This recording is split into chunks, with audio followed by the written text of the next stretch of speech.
Hai murid-murid, Assalamualaikum warahmatullahi wabarakatuh. Selamat pagi semua. Jadi cikgu harap murid-murid semua sihat pagi ni.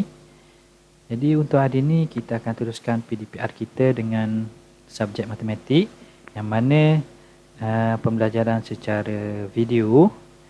Jadi cikgu nak pastikan murid-murid ada bersama dengan murid-murid buku teks, kerana di akhir video ini nanti murid-murid dikendaki menjawab latihan berdasarkan buku teks.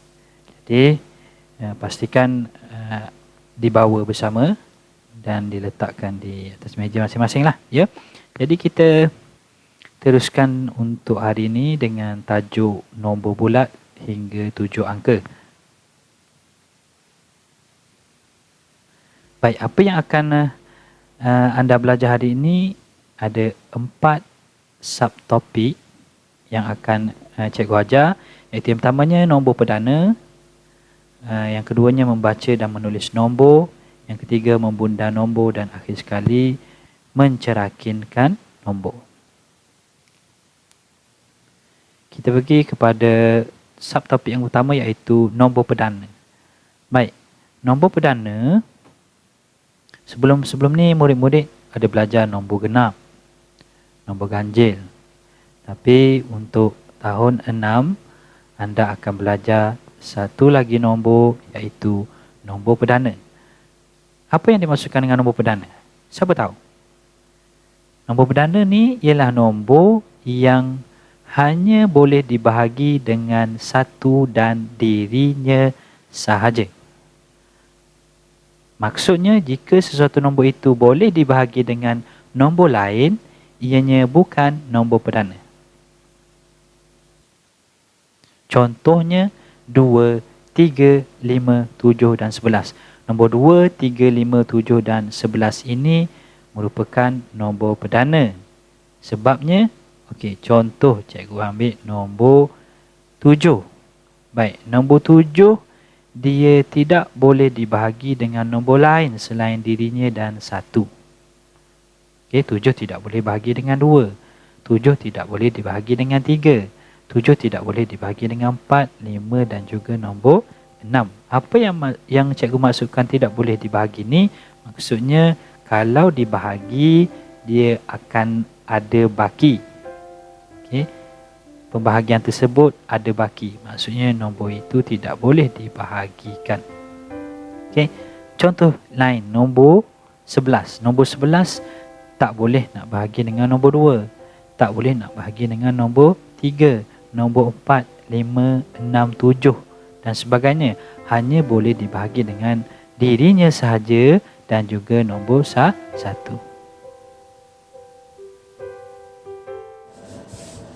Untuk kita tentukan nombor perdana, pertama sekali kita mestilah cuba bahagi nombor tersebut dengan 4 nombor ni, 2, 3, 5 dan 7. Kalau nombor tu tidak boleh dibahagikan dengan keempat-empat nombor ini, bermaksud nombor itu ialah nombor perdana. Baik, kita tengok contoh. Contoh pertama, nombor 31. Adakah 31 itu nombor perdana? Kita tengok. Kita cuba bahagi dengan 2. Baik, bahagi dengan 2. 31 bahagi 2. Untuk bahagi dengan 2, kita tahu sifar 2 akhir pada untuk akhiran nombor mestilah nombor genap 0, 2, 4, 6, 8. Jadi maksudnya 31 belakangnya ialah 1, bukan nombor genap. Jadi tidak boleh bahagi dengan 2.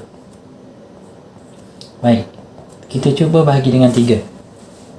31 bahagi 3. Dalam sifar 3 ada tak 31? Tidak ada. Yang ada hanyalah 30 ataupun 33. Baik, kita cuba bahagi dengan 5. Baik, untuk sifar 5, senang saja kita nak tahu sama ada nombor itu sifar 5 ke tidak. Kita tengok nombor belakang dia. Sifar 5 ni, nombor belakangnya mestilah 0 ataupun 5.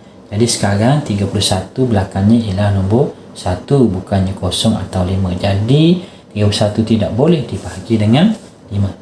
Satu lagi kita kena bahagi, iaitu bahagi dengan 7. Baik, dalam CV7 ada tak 31? Tidak ada. Boleh. Jadi keempat-empat nombor tadi tidak boleh dibahagi daripada 31.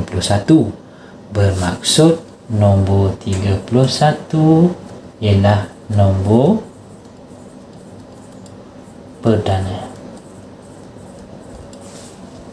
Okey. Baik.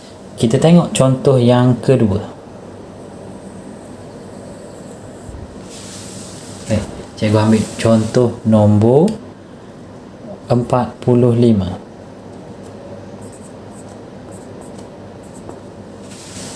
Okey, 45. Mula-mula sekali kita cuba bahagi dengan 2. Boleh ke tak?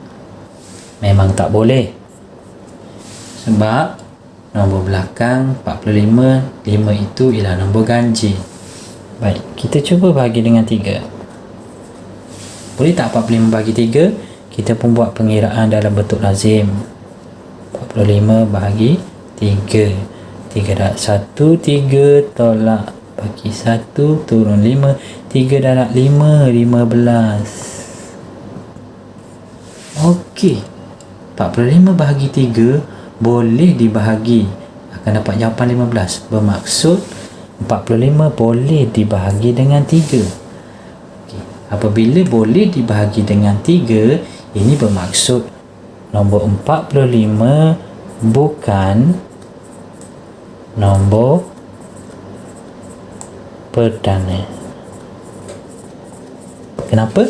Sebab seperti yang telah diterangkan sebentar tadi, nombor perdana itu mestilah nombor yang hanya boleh dibahagi dengan 1 dan dirinya sahaja. Kalau boleh dibahagi dengan nombor selain daripada 1 dan dirinya, ianya bukan nombor perdana.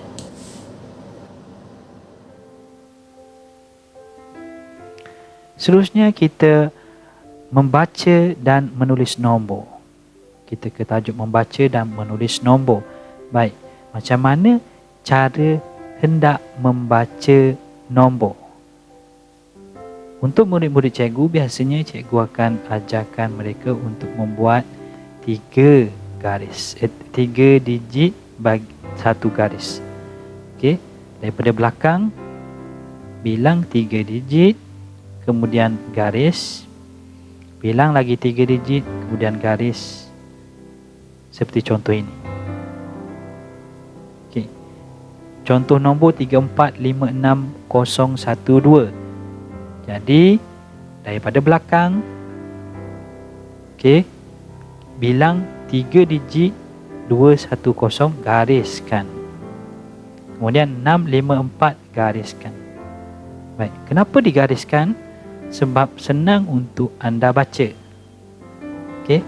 Jadi digit yang berada di depan akan dibaca sebagai juta.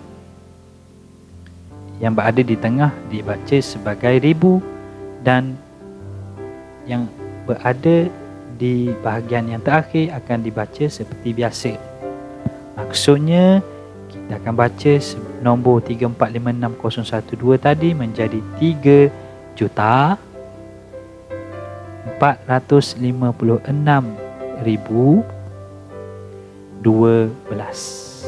Kita tak baca 3,450,000,60,000,100,112. Tak. Kita baca mengikut bahagian yang telah dibuat tadi. Mana bahagiannya?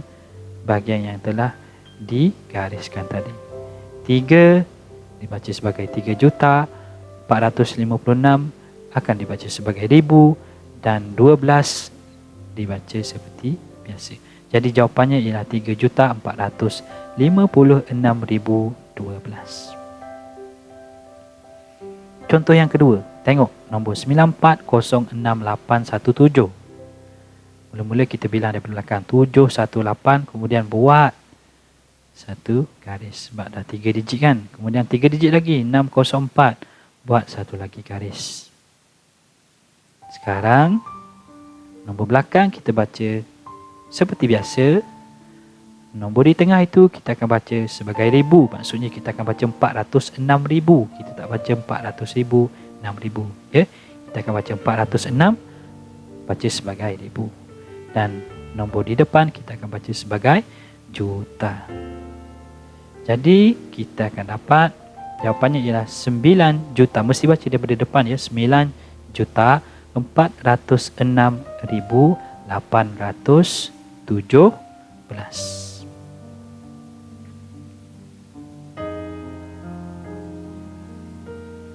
Seterusnya kita ke subtopik membundar nombor. Baik. Bila kita sebut tentang bundar nombor ini, maksudnya kita nak bundarkan kepada rumah yang dinyatakan. Jadi wajib bagi murid-murid kena ingat. Kena ingat apa? Kena ingat rumah bagi setiap digit yang ada pada nombor. Rumah itu maksudnya nilai tempat apa? Nilai tempat sah, puluh, ratus, ribu, puluh ribu, ratus ribu dan juta. Yang ini wajib murid kena ingat. Kalau tak ingat ni, memang sukar untuk murid membundarkan nombor.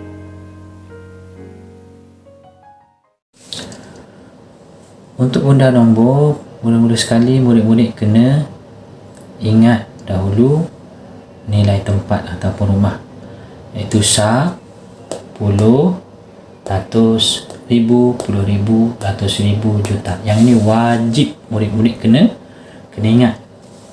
Baik, katakanlah diberi satu nombor 3,584,018. Kita kena tengok dulu arahan soalan. Dia nak bundarkan kepada nilai tempat apa. Baik, contohnya soalan kata bundarkan kepada puluh ribu terdekat. Kita kena kenal pasti yang mana satu digit yang berada pada rumah puluh ribu. Jadi kita tengok sah, puluh, ratus, ribu, puluh ribu. Jadi kita gariskan pada rumah puluh ribu, iaitu digit 8. Okey, baik. Setelah kita dah gariskan pada digit 8, iaitu nombor yang berada pada nilai tempat puluh ribu tadi, buat garisan putus-putus. Okey. Digit yang berada selepas garisan putus-putus semua akan jadi kosong. Yang akan berubah ialah nombor 8 yang digariskan tadi. Okey. Dia akan berubah macam mana? Sama ada dia kekal dengan nombor 8 ataupun dia perlu ditambah 1. Tapi ada syarat dia. Dia kena tengok nombor belakang dia. Nombor belakang dia.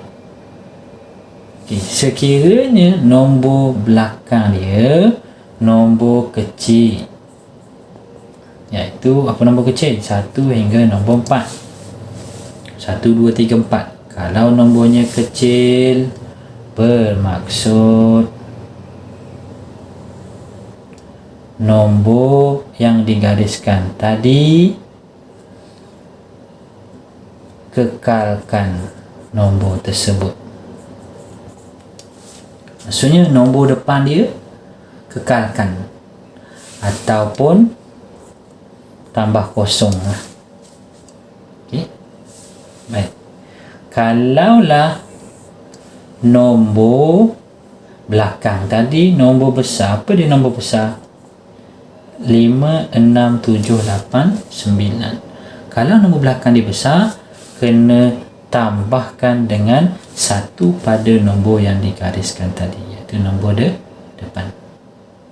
Okey, baik. Sekarang kita tengok balik kepada nombor yang diberikan tadi, 3,584,018. Baik, sekarang 10,000 berada pada digit 8. Kita dah garis. Kemudian kita nak tahu sama ada dia berubah atau tidak nombor 8 ni. Kita tengok nombor belakang dia. Belakang dia 4. 4 duduk di mana? Nombor yang kecil. Nombor yang kecil depannya perlu dikekalkan ataupun tambah kosong. Bermaksud 8 ini dikekalkan. Kekalkan 8. Baik, nombor yang sebelum nombor 8 ditulis seperti biasa saja. Jadi kamu akan dapat jawapannya ialah 3.580.000.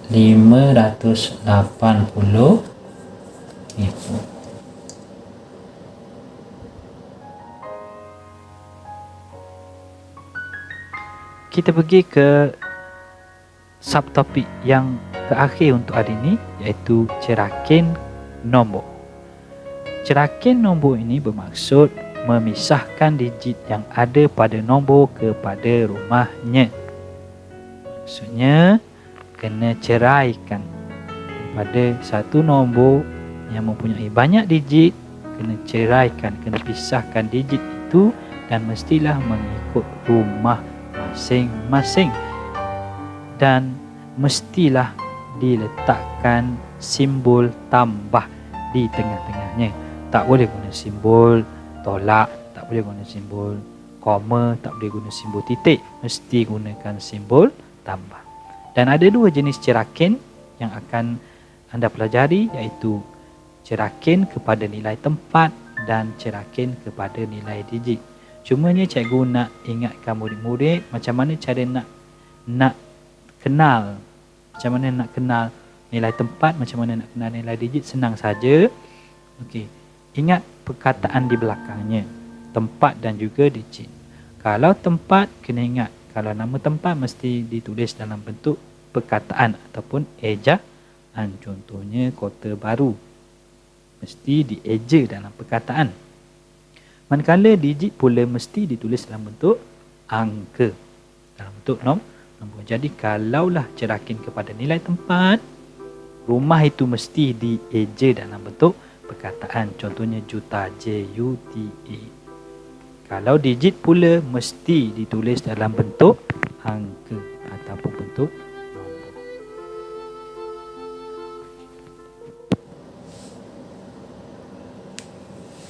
Untuk cerakin nombor, cerakin ni maksudnya kita pisahkan digit yang diberikan mengikut rumah.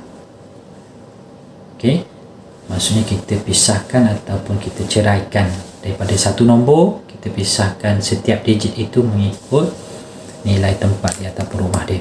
Baik, cerakin ni ada dua, iaitu yang pertamanya cerakin kepada nilai tempat dan yang kedua cerakin kepada nilai digit. Baik, kita mesti ingat perkataan tempat dan digit sebab selalunya murid-murid keliru antara dua cerakin ni. Baik, kalau nilai tempat, perkataan di belakang ialah tempat, maksudnya kalaulah nama tempat kita mesti tulis dalam bentuk perkataan. Contohnya Kuala Lumpur, Kemaman, mesti kita tulis dalam bentuk perkataan. Jadi cerakin untuk nilai tempat ni pun samalah. Kita akan cerakin mengikut nilai tempat dia. Juta, eja perkataan juta. 100,000, eja perkataan 100,000 dan sebagainya. Baik, untuk nilai digit, perkataan belakangnya ialah digit. Maksudnya digit ni mesti dalam bentuk angka, dalam bentuk nombor. Maksudnya kita pisahkan nombor itu mesti dalam bentuk angka. Okey, baik, kita tengok contoh. Baik, katakanlah diberi satu nombor, iaitu nombornya 3.521.084. Okey, 3.521.084 nak dicerakinkan kepada nilai tempat. Baik, cikgu bagi tahu tadi, nak cerakin kepada nilai tempat mesti eja dalam bentuk perkataan. Baik, 3 kita mula daripada depan. 3 ni 3 apa? 3 3 juta. J-U-T-A, juta. Kemudian mesti ada simbol tambah. Mesti gunakan simbol tambah. Kalau kita tak gunakan simbol tambah, kita nak guna koma ataupun kita nak gunakan sengkang, tidak boleh, salah jawapan anda. Baik, 3 juta, 5 ni 5 apa? 500,000 tambah dengan 20,000 tambah dengan 1,000 tambah dengan kosong. Perlu tak kita tulis pada rumah ratus itu, perlu tak kita tulis kosong ratus? Tak perlu, tinggalkan saja. Kita buat 80 dan rumah yang terakhir sekali ialah rumah sah, iaitu 4 sah. Jadi untuk cerakinkan nombor ini tadi kepada nilai tempat, kamu akan dapat jawapan 3 juta tambah 500,000 tambah 20,000 tambah 1,000, kosong kita abaikan, tambah 80 tambah 4 sah. Okey, baik. Macam mana pula kalau kita nak cerakin kepada nilai digit? Okey, nilai digit. Nilai digit cikgu kata mesti dalam bentuk angka. Baik, kita pisahkanlah mula daripada depan. 3 ni apa? 3 juta. 3 juta ada berapa sifar di belakangnya? Ada 6. 1, 2, 3, 4, 5, 6. Tambah 5. 5 apa? 500,000. 500,000 ada 5 kosong di belakang. Tambah 2. 2 apa? 20,000. 20,000 ada 4 kosong belakang. Kemudian tambah 1,000. 1,000 ada 3 kosong di belakang. Tambahkan dengan berapa? Kosong. Nak tulis tak? Tak perlu tulis, abaikan.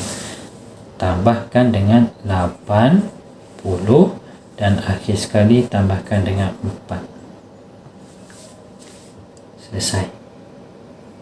Jadi ini ialah cerakin dalam bentuk nilai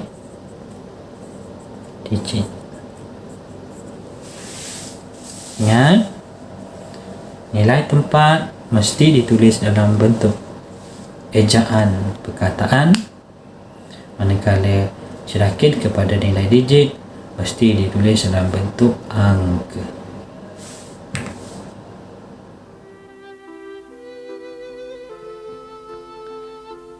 Jadi setelah murid melihat video PDPR sebentar tadi, ini merupakan tugasan untuk murid-murid hari ini. Tugasan yang pertama, murid-murid dikendaki buka buku teks muka surat 8. Okay. Anda dikendaki menjawab soalan nombor 1, 2 dan 3. Maksudnya kesemua soalan pada muka surat 8 mesti dijawab. 1, 2 dan 3. Dan yang keduanya, buka muka surat 11. Buka muka surat 11. Tanda ya. Jawab soalan nombor 1, nombor 4 dan juga nombor 5. Ulang balik. Tandakan, bulatkan nombor 1, 4 dan 5 pada muka surat 11. Jadi itu saja latihan untuk hari ini. Selamat menjawab. Kita jumpa lagi pada lain masa. Itu saja daripada cikgu. Selamat menjalani PDPR di rumah masing-masing. Assalamualaikum warahmatullahi wabarakatuh. Bye.